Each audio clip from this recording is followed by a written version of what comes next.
بسم اللہ الرحمن الرحیم۔ السلام علیکم ناظرین اکرام، آج آپ کے لیے ہم ایک نئی کہانی لے کے آئے ہیں جس کا عنوان ہے بیٹی جو بیوی نہ بن سکی۔ ناظرین اکرام، یہ ایک سچی داستان ہے اور اس میں کون سے حالات بیان کیے گئے ہیں یہ آپ کو کہانی سن کر اس کا اندازہ ہوگا۔ لیکن آگے بڑھنے سے پہلے آپ سے یہ ریکویسٹ ہے کہ ہماری حوصلہ افزائی کے لیے ہمارے چینل کو سبسکرائب ضرور کریں اور اس کہانی کو شیئر ضرور کریں، کیونکہ اس کہانی میں جو حالات، جو واقعات بیان کیے گئے ہیں وہ سچ پر مبنی ہے، اور یہ پاکستان کے ہر گھر کی کہانی تھی جب پاکستان نیا بنا تھا اور مہاجرین ہجرت کر کے پاکستان آئے تھے۔ سو آئیے کہانی کی طرف بڑھتے ہیں۔ میں نے حال ہی میں اپنی بیوی کی تیسری برسی منائی ہے۔ مرحومہ میری زندگی میں بہت بڑا خلا چھوڑ گئی ہے۔ اس کی وصیت کے مطابق برسی کے موقع پر قرآن خوانی مسجد کے مولوی اور اس کے پیشہ ور شاگردوں سے نہیں کرائی گئی تھی، بلکہ پہلی 2 برسیوں کی طرح میں نے اور میری اولاد نے قرآن ختم کیا تھا۔ اللہ تعالیٰ نے مجھے اتنا دیا ہے کہ اس موقع پر زیادہ نہیں تو 3 دیگیں پکوا کر محلے میں تقسیم کر سکتا تھا، لیکن یہ بھی مرحومہ کی وصیت تھی کہ اس کے بعد اس کے نام پر کچھ کرنا ہو تو ختم قرآن کے ساتھ 1 یا 2 انتہائی غریب اور نادار لڑکیوں کو نئے کپڑے اور اپنی توفیق کے مطابق کچھ پیسے دیے جائیں۔ میں نے اس کی وصیت پر عمل کیا ہے۔ میری نگاہ میں مرحومہ کا احترام اور پیار صرف اس وجہ سے نہیں تھا کہ وہ میری بیوی یا میرے بچوں کی ماں تھی، بلکہ اس وجہ سے کہ وہ بہت بڑی قربانی کی یادگار تھی۔ اس روز سے جس روز مرحومہ کی ڈولی میرے گھر اتری تھی، اس روز تک جس روز اس کا جنازہ میرے گھر سے اٹھا تھا، یاد کرتا ہوں تو یہ داستان جو سنانے لگا ہوں میری ذاتی کہانی نہیں رہتی۔ اگر یہ آپ بیتی یا جگ بیتی ہے تو یہ ہزاروں پاکستانیوں پر بیت گئی ہے۔ تمہید سے ہٹ کر میں اصل بات پر آتا ہوں۔ یہ بات 38 سال پہلے شروع ہوئی تھی۔ شروع اس طرح ہوئی کہ میری شادی کا مسئلہ آ گیا۔ میرے رشتہ داروں میں کوئی لڑکی نہیں تھی۔ میری والدہ اور بہنوں نے رشتے کروانے والی 2 عورتوں کو کہا کہ وہ میرے لیے کوئی لڑکی دیکھیں اور گھر ایسا ہو جیسا درمیانے درجے کا ہمارا گھر ہے۔ دونوں عورتیں اپنے پیشے کے مطابق دوسرے چوتھے روز باری باری آ کر رشتے بتانے لگیں۔ آخر ایک گھر میری والدہ اور بہنوں کو پسند آ گیا۔ وہ جا کر لڑکی کو دیکھ آئیں۔ لڑکی ماں باپ کی ایک ہی اولاد تھی۔ اس کا باپ شہر کے ایک بڑے بازار میں دکاندار تھا۔ لڑکی کی عمر 18 سال کے لگ بھگ تھی۔ لڑکی کے والدین مجھے اور میرے گھر کو دیکھنے آئے۔ اسی روز رشتہ طے ہو گیا۔ لڑکی کے والد نے کہا کہ شادی پر پیسہ ضائع نہیں کیا جائے گا۔ اس نے یہ بھی کہا کہ وہ رسمی سا جہیز دے گا اور باقی جہیز نقد رقم کی صورت میں دے گا۔ ہم نے کہا جہیز رسمی ہی دیا جائے لیکن نقد رقم بالکل نہ دی جائے۔ یہ تو چھوٹی چھوٹی باتیں ہیں، جو میں بیان کروں تو بات بہت لمبی ہو جائے گی اور آپ کے لیے بوریت بھی پیدا ہوگی۔ ہوا یہ کہ تھوڑی سی بارات کے ساتھ ہم لوگ گئے اور باعزت طریقے سے لڑکی کو لے کر آ گئے۔ باعزت طریقے سے مراد یہ ہے کہ لڑکی کے والدین نے شریفانہ اور جائز خرچ کیا۔ ایسا ہی ہونا چاہیے تھا۔ پاکستان کی عمر ابھی 2 سال پوری ہوئی تھی۔ ابھی تک مشرقی پنجاب سے آئے ہوئے مہاجرین کی تعداد اور ریفیوجی کیمپوں میں ہندوؤں اور سکھوں کے چھوڑے ہوئے احاطوں میں اور پرانے مکانوں کے کھنڈروں میں پڑی ہوئی تھی۔ بعض مقامی لوگوں نے ان بے گھر مہاجرین کی جوان لڑکیوں کے ساتھ شادی کر کے انہیں سنبھال لیا تھا۔ یہ شادیاں نہایت سادگی سے ہوئی تھیں۔ صرف نکاح پڑھا جاتا تھا اور لڑکی کو اپنے گھر لے آتے تھے۔ جہیز کی کون سوچتا، ان بیچاری لڑکیوں کے پاس صرف ایک جوڑا کپڑوں کا تھا۔ میری شادی جس گھر میں ہوئی وہ مقامی لوگ تھے۔ مقامی ہونے کے باوجود شادی اس وجہ سے بھی سادگی سے کی گئی تھی کہ وہ وقت ڈھول باجے بجانے کے لیے مناسب نہیں تھا اور فضول خرچی بھی بری لگتی تھی۔ لوگوں میں قومی جذبہ ابھی تازہ تھا۔ اپنے ساتھ مہاجرین کو دیکھ کر مقامی لوگ فضول خرچی نہیں کرتے تھے۔ میں نے عروسی کی رات پہلی بار دلہن کو دیکھا تو میں اپنی قسمت پر حیران رہ گیا۔ وہ اس سے زیادہ خوبصورت تھی جتنی مجھے میری ماں اور بہنوں نے بتائی تھی۔ میں نے اس کے ساتھ باتیں شروع کر دیں۔ مجھے ایسی امید نہیں تھی کہ وہ پہلی ملاقات میں ہی میرے ساتھ بے تکلفی سے باتیں شروع کر دے گی۔ شرم اور حجاب بالکل قدرتی تھا اور اپنے ماں باپ کی جدائی کا افسوس بھی قدرتی تھا۔ لیکن میں نے پہلی ملاقات میں ہی محسوس کیا کہ لڑکی پر خوف چھایا ہوا ہے یا وہ میری رفاقت کو قبول نہیں کر رہی۔ اس نے ہر وہ حرکت کی جو نئی دلہنیں کیا کرتی ہیں۔ میں نے پہلی رات اس کے ان مظاہروں کو قابل توجہ نہ سمجھا۔ دوسرے دن ولیمہ ہونا چاہیے تھا، لیکن محلے کے بزرگوں نے کہا کہ ولیمہ نہ کرو کیونکہ اس کا مہاجرین پر اچھا اثر نہیں پڑے گا۔ وہ ٹھیک کہتے تھے۔ مہاجرین میں بڑے اچھے اور خوشحال کنبے بھی تھے جو لٹ لٹا کر آئے اور بیکاری بن گئے تھے۔ اگر ہم ولیمہ کرتے تو جو مہاجرین ہمارے محلے میں ارد گرد بیٹھے ہوئے تھے وہ ترسی ہوئی نظروں سے دیکھتے۔ میں اپنی دلہن کو ساتھ لے کر اس کے والدین کے گھر گیا اور دوسرے روز ہم واپس آئے۔ اس طرح ہماری ازدواجی زندگی کا آغاز ہوا۔ 7-8 دنوں تک میری بیوی کو میرے ساتھ اور میری ماں کے ساتھ بے تکلف ہو جانا چاہیے تھا، لیکن وہ زیادہ وقت خاموش رہتی تھی، اور ایسے ہی بھی ہوتا تھا کہ اسے میں نے یا میری ماں یا بہنوں نے بلایا تو وہ اس طرح بدک گئی جیسے سوئے ہوئے آدمی کو زور سے جھنجھوڑا جاتا ہے اور وہ ہڑبڑا کر جاگ اٹھتا ہے۔ اس سے میں نے یہ رائے قائم کی کہ یہ لڑکی کسی خیال یا تصور میں گم ہو جاتی ہے، اور گم بھی ایسی ہوتی ہے جیسے نیند میں خواب دیکھا جاتا ہے۔ میں یہ سمجھا کہ ابھی نوعمر ہے، اس لیے اس کے ذہن نے اپنی زندگی کی اس اتنی بڑی تبدیلی کو ذہنی طور پر قبول نہیں کیا، لیکن اس کی حالت سدھرنے کی بجائے بگڑتی گئی۔ یہ میں نے شادی کی 9ویں یا 10ویں رات دیکھا کہ ہم دونوں اپنے کمرے میں گہری نیند سوئے ہوئے تھے۔ اچانک میری بیوی نے چیخ ماری۔ یہ چیخ اتنی کرخت اور بلند تھی کہ مجھے ایسے محسوس ہوا جیسے ایک تیر آیا اور میرے سینے سے پار ہو گیا ہو۔ میں نے گیند کی طرح اچھل کر بتی جلائی۔ میری بیوی بستر پر بیٹھی تھی۔ اس نے اپنے دونوں بازو اپنے چہرے پر رکھے ہوئے تھے اور اس کا جسم کانپ رہا تھا۔ پھر اس نے تڑپنا شروع کر دیا۔ اس کے منہ سے یہ الفاظ نکلے، وہ ادھر آ رہے ہیں، مجھے مار ڈالیں گے، مجھے کھا جائیں گے۔ میں نے اسے جھنجھوڑا، چھوڑو مجھے۔ اس نے مجھ سے پرے ہٹتے ہوئے کہا، خدا کے لیے مجھے چھوڑ دو۔ کیا ہوا سلطانہ؟ میں نے اس کی بغل کے نیچے ہاتھ رکھ کر اپنی طرف گھسیٹتے ہوئے پوچھا۔ خواب میں ڈر گئی ہو؟ وہ رضائی میں چھپنے کی کوشش کر رہی تھی۔ اس نے میری طرف دیکھا۔ اس کا چہرہ ایک خوبصورت چہرہ تھا، لیکن اس کے چہرے پر خوف کے ایسے آثار آ گئے تھے کہ مجھے اس کے چہرے سے ڈر آنے لگا۔ اس کی آنکھیں گہری لال کلیجی کے ٹکڑوں کی طرح ہو گئی تھی۔ اس کا منہ کچھ کھلا ہوا تھا اور میں اچھی طرح بیان نہیں کر سکتا کہ اس کا چہرہ کتنا اور کس طرح بھیانک ہو گیا تھا۔ مجھے یہ خیال آیا کہ یہ خواب میں نہیں ڈری بلکہ اسے کوئی عصبی دورہ پڑ گیا ہے۔ میں اپنی ماں کو بلا لانے کے لیے چلا تو میری بیوی کی آواز سنائی دی، مجھے اکیلا چھوڑ کر نہ جائیں۔ میں اس کی طرف مڑا تو وہ گولی کی طرح پلنگ سے اتری اور میرے ساتھ لپٹ گئی۔ جب اس کا جسم میرے ساتھ لگا تب میں نے محسوس کیا کہ یہ کتنی زیادہ کانپ رہی ہے۔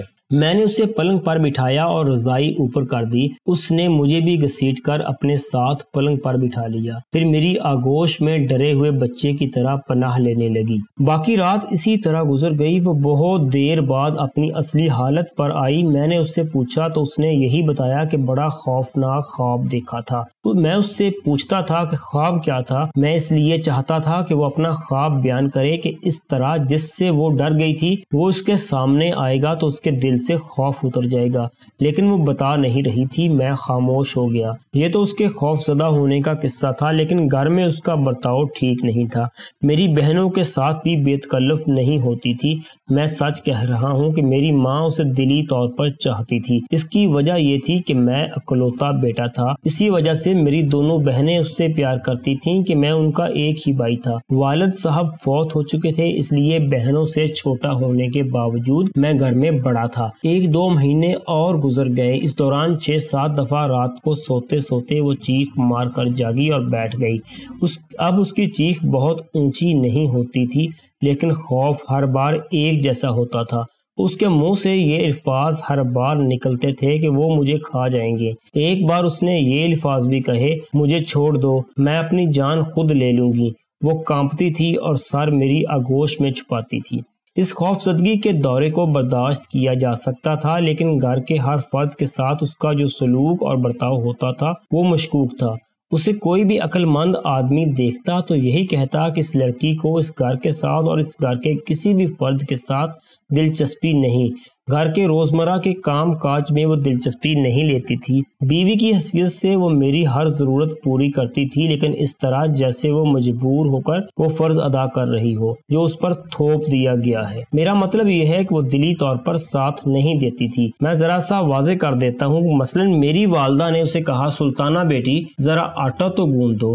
وہ خاموشی سے باورچی خانے میں گئی اور آٹا گوندھ کر نکل آئی۔ ایسے ہی کبھی میں نے اسے کمرے میں چلنے کو کہا تو وہ خاموشی سے کمرے میں چلی گئی۔ وہ لڑتی جھگڑتی بھی نہیں تھی کہ ہم کہتے کہ اس میں کوئی جان ہے یا جذبات ہیں۔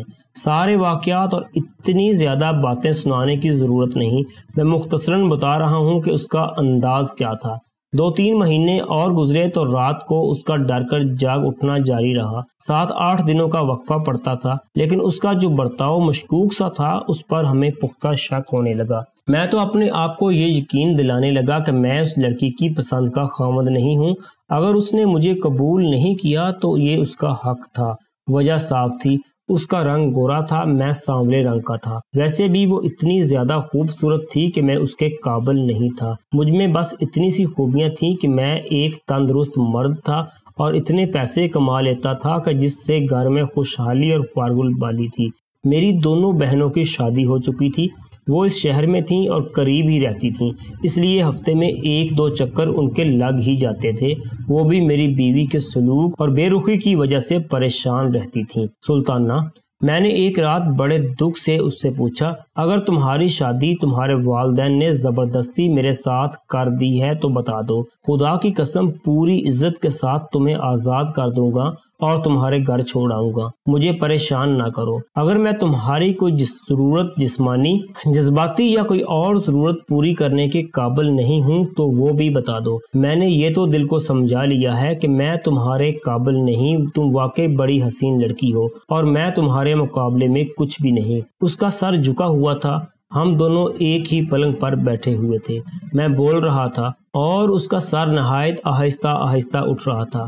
آخر اس نے میری آنکھوں میں آنکھیں ڈال کر دیکھا۔ اس نے میرا ایک ہاتھ اپنے دونوں ہاتھوں میں پکڑ لیا اور اسے دبانے لگی۔ اس کے ساتھ ہی اس کی آنکھوں سے آنسو بہنے لگے۔ میں نے بہت اصرار کیا کہ وہ اپنی زبان سے کچھ کہے، لیکن اس نے کچھ بھی نہ کہا۔ یہی اس میں خرابی تھی کہ وہ بولتی نہیں تھی۔ اس کا رات کو ڈر کر جاگ اٹھنا پہلے سے زیادہ ہو گیا اور دن کے وقت میرے ساتھ اور میری ماں کے ساتھ اس کا رویہ ایسا ہو گیا جس میں بے رخی صاف پتہ لگتی تھی۔ میں نے ایک روز محسوس کیا کہ میری ماں کے لیے اس کا یہ رویہ ناقابل برداشت ہو گیا ہے۔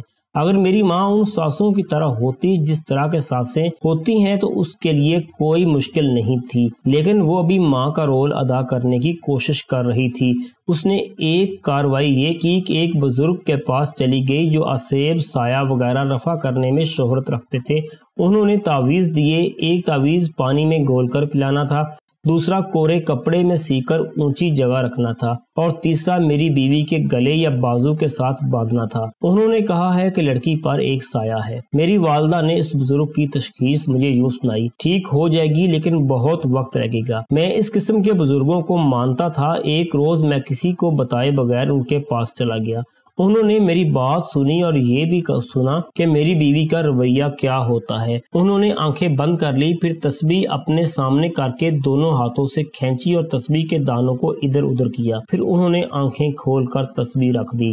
لڑکی کا دل یہاں نہیں ہے، بزرگ نے فیصلہ دینے کے لہجے میں کہا، دل لگ جائے گا لیکن ذرا مشکل سے۔ مجھے صرف یہ بتائیں سرکار، میں نے پوچھا، کیا وہ کسی اور کو چاہتی ہے؟ یہ بھی بتا دیں گی؟ انہوں نے کہا، مجھے کچھ کر لینے دو، ابھی اس کا دل یہاں نہیں آیا۔ کالے بکرے کی سری اور کالے پائے پورے 4 کسی روز لے آنا، اس کے ساتھ 10 روپے نقد اور 4 آنے الگ لے آنا۔ یہ خیال رکھنا کہ سری اور پائے اچھے تندرست بکرے کے ہوں، ویسے ہی کسی کمزور بکرے کے نہ اٹھا لانا۔ 2-3 روز بعد میں یہ چیزیں اور پیسے اس بزرگ کو دے آیا۔ انہوں نے 2 روز بعد بلایا، میں گیا تو انہوں نے شک مزید پختہ کر دیا۔ یہ نیت لڑکی کی اپنی نہیں، انہوں نے کہا، اس پر سایہ جو ہے وہ بہت منحوس اور بہت برے اثر والا ہے۔ بزرگ نے مجھے ایک وظیفہ بتایا جو 40 روز کرنا تھا اور اس کے بعد 2 ٹولے بتائے۔ میں نے یہ سب کیے لیکن سب بیکار ثابت ہوئے۔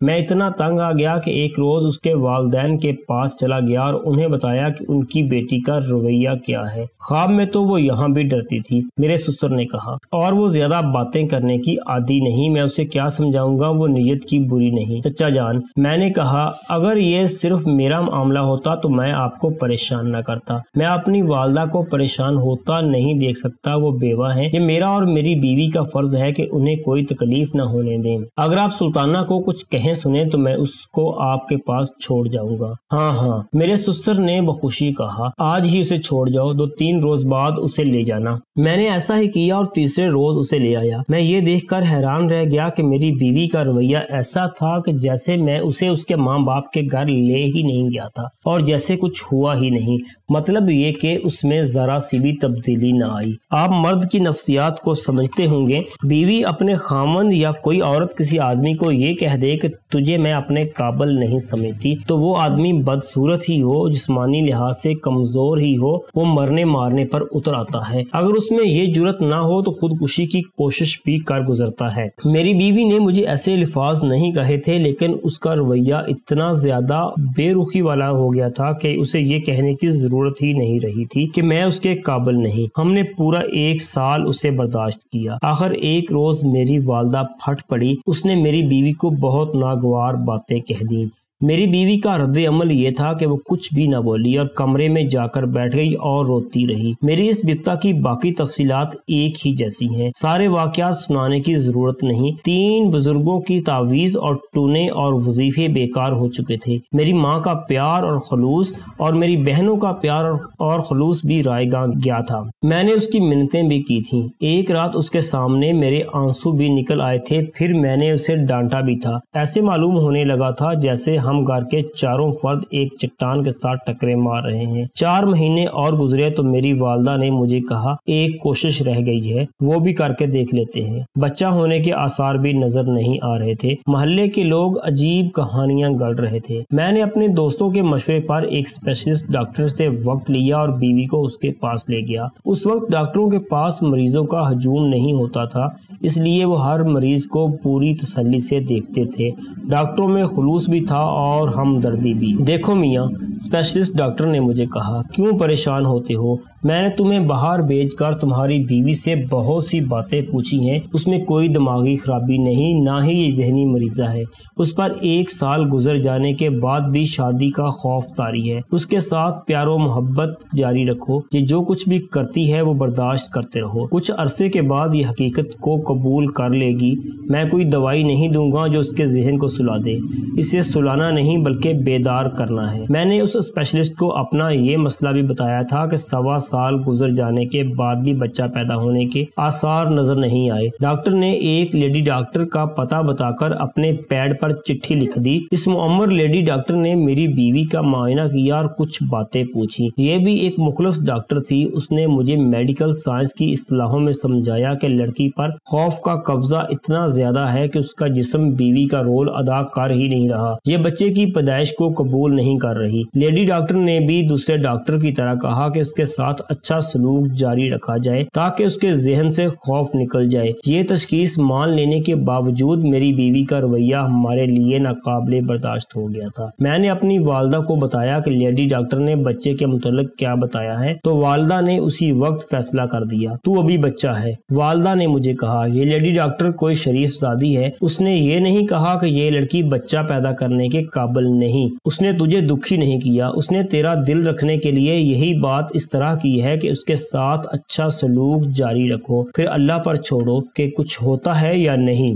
میری والدہ اور دونوں بہنوں نے مجھے تیار کر لیا کہ میں اپنی بیوی کو طلاق دے دوں۔ مجھے آمادہ کرنا کوئی مشکل کام نہیں تھا، میں اس سے کہیں زیادہ تنگ آ چکا تھا جتنا میں نے ظاہر کیا ہے۔ میں اب یہ محسوس کر رہا تھا کہ یہ لڑکی میری بے عزتی کر رہی ہے۔ میں نے ایک رات سلطانہ کو اپنے پاس بٹھایا۔ میں اپنی زندگی اس طرح نہیں گزار سکتا، میں نے کسی تمہید کے بغیر کہا۔ میں خود صدمے برداشت کر لوں گا، لیکن اپنی ماں کو یہ دکھ نہیں دیتا چلا جاؤں گا کہ میری بیوی اسے دن رات پریشان کرتی رہے۔ میری بیوی نے جھٹکے سے اپنا سر اوپر کیا، میرے چہرے پر نظریں جما دی۔ اس کے چہرے پر حیرت کا اثر تھا۔ میں زیادہ باتیں نہیں کروں گا سلطانہ، میں نے کہا۔ میں صبح تمہیں تمہارے والدین کے پاس چھوڑ آؤں گا، پورا حق مہر ادا کروں گا، اس کے علاوہ جو مانگو گی دوں گا اور تحریر طلاق لکھ دوں گا۔ اس نے بجلی کسی تیزی سے میرے پاؤں پکڑ لیے، پھر سر میرے پاؤں پر رکھ دیا۔ نہیں، اس نے سر اٹھا کر کہا، ایسا نہیں ہوگا، میں یہاں سے نہیں جاؤں گی، میرا کوئی ٹھکانہ نہیں۔ تم نے میرے گھر کو اپنا ٹھکانہ سمجھا ہی کب تھا؟ میں نے کہا۔ وہ چونکہ بولنے کی عادی نہیں تھی اس لیے چپ چاپ حیران اور پریشان میرے منہ کی طرف دیکھتی رہی۔ کچھ بولو سلطانہ، میں نے کتاہٹ کے لہجے میں کہا۔ کچھ تو کہو، میں تمہیں طلاق نہیں دینا چاہتا لیکن تم نے مجبور کر دیا ہے۔ ایک بات بتائیں، اس نے رک رک کر پوچھا۔ کوئی انسان قرآن کی قسم توڑ دے تو وہ کوڑی ہو جائے گا؟ کیا کہہ رہی ہو؟ میں نے کہا۔ کس قسم کی بات کر رہی ہو؟ سیدھی بات کرو، یہ ہماری ازدواجی زندگی کی آخری رات ہے، دل میں جو چھپا رکھا ہے وہ میرے آگے رکھ دو۔ میں نے ایک قسم کھائی تھی، اس نے کہا۔ میں وہ توڑنے سے ڈرتی ہوں، پہلے مجھے یہ بتاؤ۔ میں نے کہا کہ یہ کیسی قسم ہے؟ میں علماء سے فتویٰ لے لوں گا، تمہیں انشاءاللہ کچھ نہیں ہوگا۔ پھر میری پوری بات سن لیں، اس نے کہا۔ میں اس باپ کی بیٹی نہیں، اور یہ عورت جو شخص کی بیوی ہے میری ماں نہیں، میں ادھر کی رہنے والی ہی نہیں، میں ادھر سے ہجرت کر کے یہاں آئی تھی۔ مجھ سے قرآن مجید پر یہ قسم لی گئی تھی کہ میں اسے راز میں رکھوں گی، بس یہ ہے میری قسم جو میں نے آج توڑ دی ہے۔ میں نے اپنی عقل اور دلیل بازی سے اسے سمجھایا کہ اس قسم کی قسم توڑنے سے کچھ نہیں ہوتا، کیونکہ اس سے کسی کا کوئی نقصان، اور دوسرے یہ کہ وہ میری بیوی ہے اور بیوی کو اپنے خاوند سے کوئی بات چھپانی نہیں چاہیے۔ بات تو کھل چکی تھی، اب تفصیل سننی باقی تھی۔ میری بیوی نے جو تفصیل سنائی وہ میں اپنے الفاظ میں پیش کرتا ہوں۔ یہ لڑکی جلندھر چھاؤنی کے علاقے کی رہنے والی تھی۔ اس کے والد مراج الدین کو چھوٹا موٹا کاروبار کرتے تھے اور وہ مسلم لیگ کے ان ورکروں میں سے تھے جو اپنا تن من دھن لگا کر کام کیا کرتے ہیں لیکن رہتے گمنام ہیں۔ ہندوؤں اور سکھوں کے ساتھ براہ راست ٹکر لینے والے آدمی تھے۔ 1946 کے الیکشن میں انہوں نے اس انداز سے کام کیا تھا کہ اس حلقے کے ہندو اور سکھ ان کے دشمن ہو گئے تھے۔ پھر ان کی کوششیں کامیاب ہوئیں اور جون 1947 کے پہلے ہفتے میں ملک کی تقسیم کا اعلان ہو گیا۔ میں بڑی لمبی بات کو مختصر کر رہا ہوں۔ ہندوؤں اور سکھوں نے جون کے مہینے میں ہی مراج الدین کو قتل کرنے کی کوششیں شروع کر دی تھیں۔ ایک کوشش کامیاب ہونے میں بال برابر فرق رہ گیا تھا۔ یہ ایک ہندو کے ریوالور سے نکلی ہوئی گولی تھی جو مراج الدین کے جسم کے ساتھ لگتی ہوئی گزر گئی تھی۔ مشرقی پنجاب میں مسلمانوں کے قتل اور ان کے گھروں کی لوٹ مار کے واقعات شروع ہو گئے تھے، لیکن مسلمانوں کو ابھی معلوم نہیں تھا کہ قیامت ابھی آنے والی ہے۔ سلطانہ کے والد مراج الدین قاتلانہ حملوں کے باوجود جالندھر میں سینہ تان کر پھرتے رہے۔ وہ تقسیم ہند کے فاتحین میں سے تھے۔ ان کے صرف قریبی دوست جانتے تھے کہ انہوں نے پاکستان کے حصول کے لیے کیسی کیسی قربانیاں دی ہیں اور اپنے آپ کو کیسے کیسے خطروں میں ڈالا ہے۔ پھر وہ قیامت ٹوٹ پڑی، یہ خاک و خون کا طوفان تھا۔ ہر طرف آگ کے شعلے اور خون کے چھینٹے تھے۔ شعلوں میں مسلمانوں کی املاک جل رہی تھیں اور چھینٹے مسلمانوں کے خون کے تھے۔ صرف حقائق ایک پرچہ ہے جس میں مشرقی پنجاب کے مسلمانوں کے قتل عام اور تباہی کے واقعات شائع ہوتے رہتے ہیں۔ یہ ہماری تاریخ کا ایک باب ہے اور ہمارا فرض ہے کہ ہم یہ باب اپنے بچوں کو یاد کرا دیں۔ جالندھر کے ہندوؤں نے پورے اہتمام کے ساتھ مراج الدین کے گھر پر حملہ کیا۔ سلطانہ نے مجھے بتایا کہ کچھ روز پہلے ہندوؤں نے مراج الدین کو پیغام بھیجا تھا کہ وہ اس کی بیٹی کو یعنی سلطانہ کو اغوا کر لیں گے۔ مراج الدین کو صرف یہ ایک غم تھا کہ اپنی بیٹی کو کس طرح بچا کر پاکستان لے جائے گا۔ حملے کے 1-2 روز پہلے مراج الدین نے سلطانہ کو اور 2 اور آدمیوں نے اپنی جوان بیٹیوں کو ایک ایسے گھر میں بھیج دیا تھا یہاں مرد زیادہ تھے، جگہ تو کوئی بھی محفوظ نہیں تھی، مسلمانوں کے لیے وہاں کوئی پناہ نہیں تھی۔ پھر وہ وقت بھی آیا جب کہ معصوم بچوں کو اپنی ماں کی گودیوں میں بھی پناہ نہ ملی۔ رات ہی رات مراج الدین کے گھر کا صفایا ہو گیا۔ مراج الدین تمام کنبے سمیت شہید ہو گیا سوائے سلطانہ کے۔